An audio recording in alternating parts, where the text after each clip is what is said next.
Hey guys, Chris from Provo Beast Audio Installation, and today we're doing an install on this CX-7 Mazda.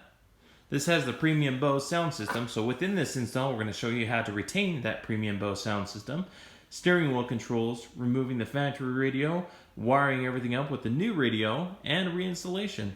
So let's go ahead and get started.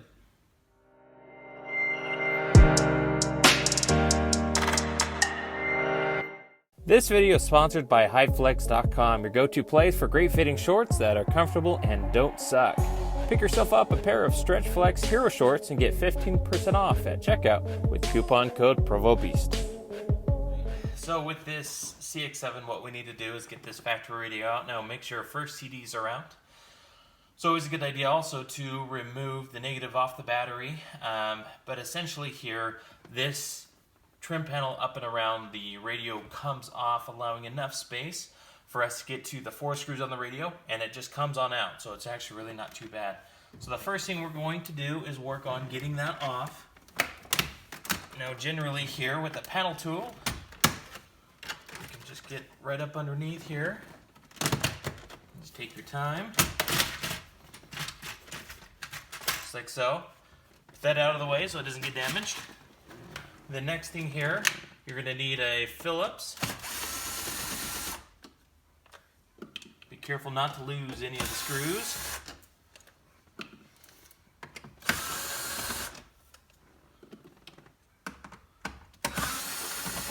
There we are. Now at this point, as you get this out, remember you have the hazard control in the radio. We'll have to disconnect that.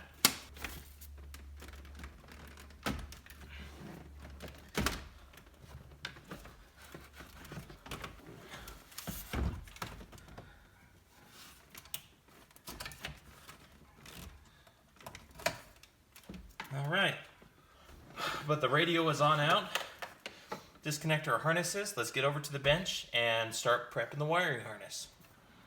Alright, so some of the parts that we're going to need for this install, of course we have a radio. We're going with the Pioneer AVH-1400NEX model. This is the Apple Carplay super budget friendly radio. We're also doing a backup camera, so we have this Pile camera. Radio interface to allow us to retain the factory BOSE amplifier, steering wheel controls, and factory features. This is the Radio Pro 4. This one's specifically for Mazdas. It's the RP4-MZ11. This will also allow us to customize the steering wheel controls so we can actually set them up the way we want them. We need the dash kit. Now we're going with this Metro dash kit. It's 99-7508. This dash kit houses a double DIN and can do a single DIN if needed. And then finally, since we're doing a Pioneer, we have a bypass here. This is a bypass for the video playback and some settings in the options menu. So we are going to get this also installed. So the first thing we're going to do is we're going to get our wiring harness adapters and our radio wiring harness, marry them up. We're going to be soldering and using heat shrink so we have solid connections. And essentially we're going to get the radio also mounted in the dash kit. So let's get started. So we have our main connection that plugs into the car. This end plugs into the brain here. And then these are the connections that will actually have to be soldered on to our Pioneer side. Now, since this has the BOSE amplifier, rather than hooking up the speaker outputs of our radio, we're going to be using the RCA outputs. Now, of course, this is an important piece. This is for your steering wheel controls. This end plugs into the W/R input on the back of the radio. It kind of looks like an aux. But if you don't use a Pioneer, and for example, you're using a different brand like Kenwood or JVC, you're going to need, rather than this plug, you're going to need this because this will actually connect into a wire on their harness specifically. We'll just cut it short for our purposes today. On Pioneer, we got to switch this to 7. There we go. So we're basically telling this module what type of radio we're connecting to. And again, you can find the information in your instructions. Please read these. They're very important. Alright, so we went ahead and began making our wiring connections here. Now, because we're using a pack harness, pack doesn't really follow the rules with the rest of the market for some of these wiring. For example, generally your purple-white wire is usually your backup camera wire. the trigger wire, but in this case is actually your vehicle speed sense output, your VSS output. So you can't just connect what color to color with that. Your green-white wire has to do with your steering wheel controls depending on the model that you have, but on this CX-7 it doesn't matter. We're not going to use that. And the VSS is not compatible with our radio. This solid green wire, this is your reverse output wire, which generally is purple-white, but in this case on the pack side it is green. Now just a note on this, in our instructions it says that this wire isn't compatible on the CX-7, that we're going to have to find that elsewhere. So this wire is basically dead to us. And then finally this red-white wire, generally with the red-white wire, this is your parking brake output. So generally this is your very light green wire on your Pioneer.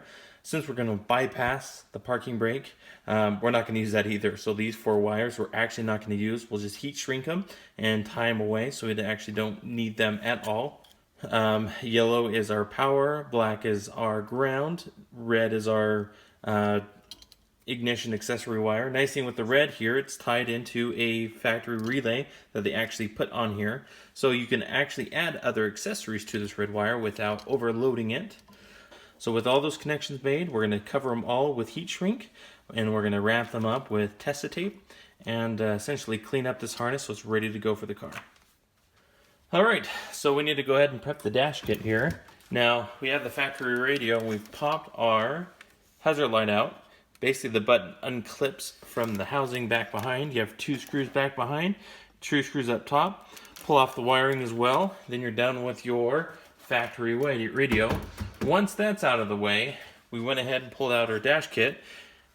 We've used the same 2 screws to mount the hazard switch back in, and then we pop the button in back in on the front, so that will retain its functionality here. Since we're doing a doubled in, we don't need this center supporting bracket. You want to get a set of flush cuts, and we're going to basically cut this out from the back.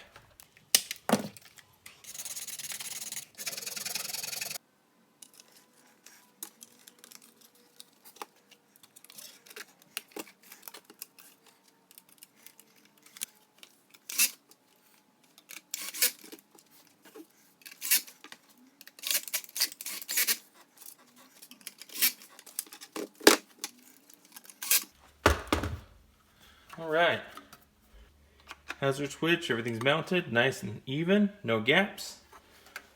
It's all ready to go into the car. Okay, so we went ahead and now connected our new harness here. As you can see here, we got it all taped up, nice and clean, ready to go.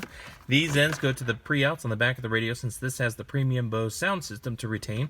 This is your low-level output, so those plug into the RCA outputs on the back of the radio. This end plugs into the new radio. Be sure to plug in your main harness here. And then this end plugs into the WR input on the back of the radio. This is for your steering wheel controls. So once that's all plugged in, remember to get your Motorola antenna input as well. Now what we've done separately up here on the E-pillar, we went ahead and actually put in this Bluetooth mic and just tucked it all the way down up underneath. And then up underneath the steering column here, then we just fish it up into the cavity. We also are doing the backup camera, so that'll be in a separate video, and we'll explain what that is. But here's our Bluetooth mic, and that'll also plug into the back of the radio. Finally here, we actually pop this cigarette lighter out, and instead we put a flush mount adapter, which we showed you on the bench. The way we did that is these sides just pop on out. They separate going from the side, and once you do so, you can actually just pop this whole center piece up. And we did that so we can get access to that, and we popped out the cylinder and instead installed our aux and USB input. We ran those cables up through the dash as well, and they came out right here. At this point, we're going to get everything plugged into the back of the radio, get the radio mounted in the dash with the 4 screws that originally came from the factory radio. Alright, so we went ahead and got the radio mounted and screws in. We put the cover right back over the radio. Looks great with our steering wheel controls up and down. They do work as well. Sounds good. The track up, track down works. Answer and hang up. We got our mode, which is our source button, and our voice recognition button. All works as well. At this point, we're done with the install. Just there's our aux USB that we put in as well. That works well. If you have any questions about this install, just go and post a comment below. Don't forget to hit that like button, subscribe, and we will certainly see you in the next video.